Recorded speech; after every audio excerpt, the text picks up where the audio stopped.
Surface area of rectangular prisms. There's two different ways you can view 3D shapes to find their surface area. One way is a net, where each piece is laid out flat in a connecting way, and you can see each one of the rectangles individually to find the areas and then add to get the sum of the entire shape. The second way is when you view the figure as a solid, and that's what this video is going to do. The first example we're going to look at has 3 of the segments labeled. We have 7 centimeters labeled up and down. We have 12 centimeters going across and 2 centimeters going back. We can go ahead and label the parts that are the same. So if I have 7 going up and down on the left side, these other 2 line segments that go up and down are also 7. So I'm going to go ahead and put a 7 out here on the edge and a 7 right there. The other thing we can do is the bottom is labeled 12. So that means these lines that are going in the same direction above are also 12. And the last segment that's labeled for us is on the bottom going slanted backwards. It's 2. So that means these other 2 segments that are going backwards are also labeled with 2s. Now I can set this up in a table form, or some people might just do it on their own in a random area. We have a top and a bottom section. We have a left and a right section.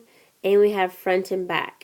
So this view is only showing us one of each one of those parts, and we just need to write that down twice so that we can get all 6 of the faces of this rectangular prism.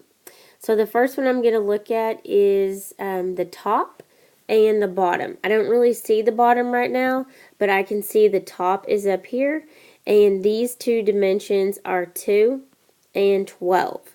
So the top, I'm going to shade it in. And my dimensions are the 2 and the 12. So I'm going to write 2 times 12. That is 24. And there should also be a bottom piece that's the same size.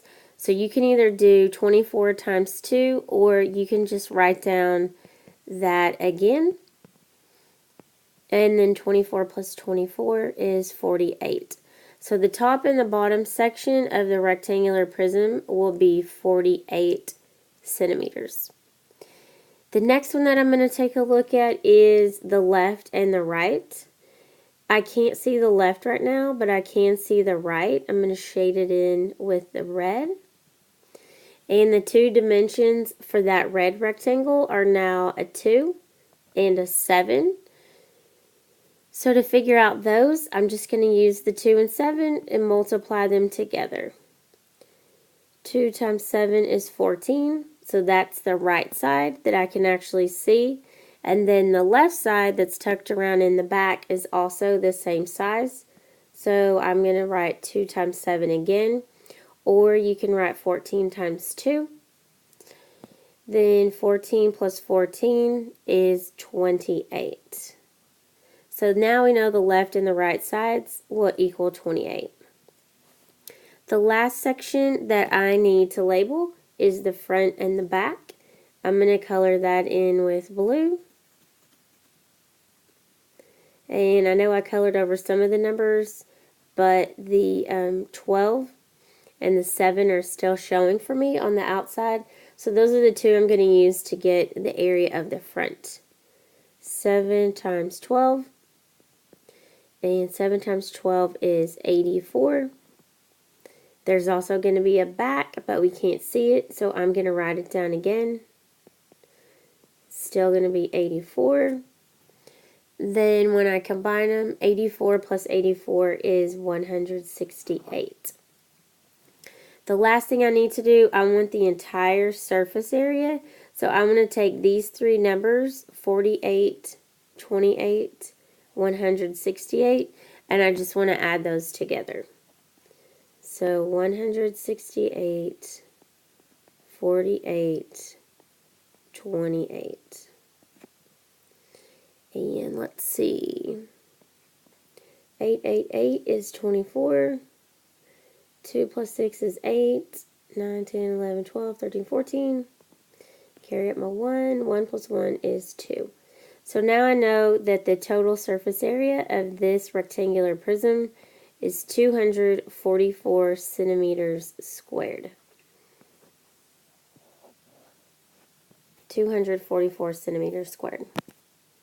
The last example is similar. This one is a longer rectangle that's going back. I'm going to label, just like I did the last time, the segments that are the same so I can see those really good. This up and down line is 4, which means this one is also 4 that goes up and down. And then towards the back, this up and down line is also 4. If you look at the front, this bottom is 6. That means the top part going the same way as 6, as well as the back is also a 6. The line that's going towards the back on the side is 13. The long line also going the same way on this right side should also be 13. So now I have every single part of the rectangle labeled. I should be able to find its area. Okay, the top and the bottom. If you wanted to start with that, that would be this section right here. I am going to color that in blue.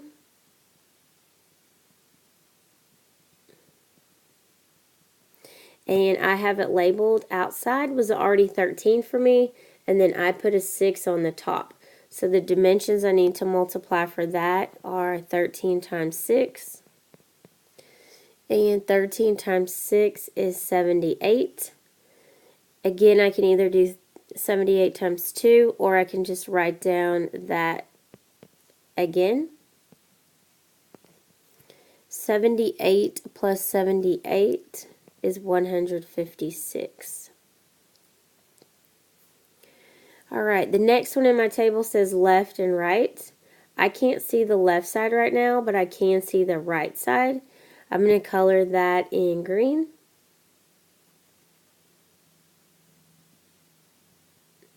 And since I added those extra dimensions, I can actually see that this is 4 and this is 13 right now. So I'm going to do 4 times 13. 4 times 13 is 52. You can either do 52 times 2 or just write out the question again to represent that other side that we can't see. 52 plus 52 is 104. The last area is the front and the back. I can see the front, but the back is tucked away so we can't actually see it. I'm going to do that section in red. And now I can tell the dimensions of that front box is 4 by 6. So 4 times 6 is 24. I'm going to write it down again to represent the back section that I can't see. 24 plus 24 is 48. Then we're going to do our final step again. I'm going to take 156 plus 104 plus 48 to get my total surface area.